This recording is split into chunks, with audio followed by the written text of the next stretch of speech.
నమస్తే. Back to updates. విద్యార్థులకు mobile ఫోన్లు ఇచ్చి వారి తల్లిదండ్రులే చిన్నారుల జీవితాన్ని నాశనం చేస్తున్నారని స్పీకర్ అయ్యన్న పాత్రుడు ఆవేదన వ్యక్తం చేశారు.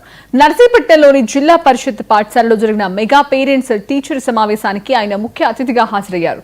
ప్రతిరోజు విద్యార్థుల కోసం తల్లిదండ్రులు కనీసం 10 నిమిషాలు ఆలోచించాలని, వారితో మాట్లాడాలని సూచించారు. విద్యార్థుల భవిష్యత్ తల్లిదండ్రుల చేతుల్లో ఉందని స్పీకర్ పేర్కొన్నారు. టీవీ సీరియల్ చూస్తారు, అమ్మ ఆ సీరియల్ అయిపోయింది, ఆమె అనుకోని తీసాడు, మొగుడు తీసాడు లేదా ఎలా పారిపోయిందో లేదా సీరియల్ చూడటం. పిల్లలేమో పక్కన కూర్చుంటాం. ఏంటి మీ బెడ్రూమ్లో టీవీ పెట్టుకోండి, హాల్లో పెట్టద్దు.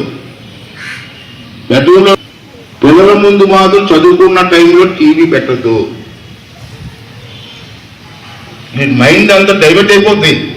పుస్తకం చేతిలో ఉంటుంది, మైండ్ మాత్రం టీవీ మీద ఉంటుంది.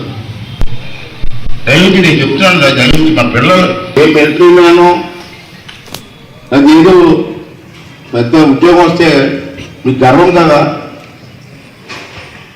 చిన్నప్పుడు మీరు ట్రైనింగ్ ఇవ్వకపోతే పెద్ద అయిన తర్వాత ఇంజనీర్ అయిపోతారా, డాక్టర్ అయిపోతారా, లేదా టీచర్ అయిపోతారా? అదే దయచేసి మీరు ఏమనుకోవద్దు.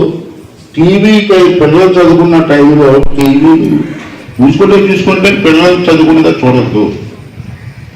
రెండో అలవాటు మీకు, నేను చూసే ప్రతి ఊరు చూస్తాను కదా, నేను అక్కడ మా ఫ్రెండ్స్ ఇంటికి వెళ్తే చూస్తుంటాను. నేను పూర్వం మీ చిన్నతనంలో కానీ మా చిన్నతనంలో కానీ చిన్నప్పుడు మీ అమ్మగారి మా అమ్మగారు ఏం చేశారమ్మా, భోజనం చేయకపోతే చందమామ రావే, జాబిల్లి రావే అని చందమామ చూపించి భోజనం పెట్టారు, అవునా కదా? ఇప్పుడు మీరేం చేస్తున్నారమ్మా, పిల్లల భోజనం సెల్ ఫోన్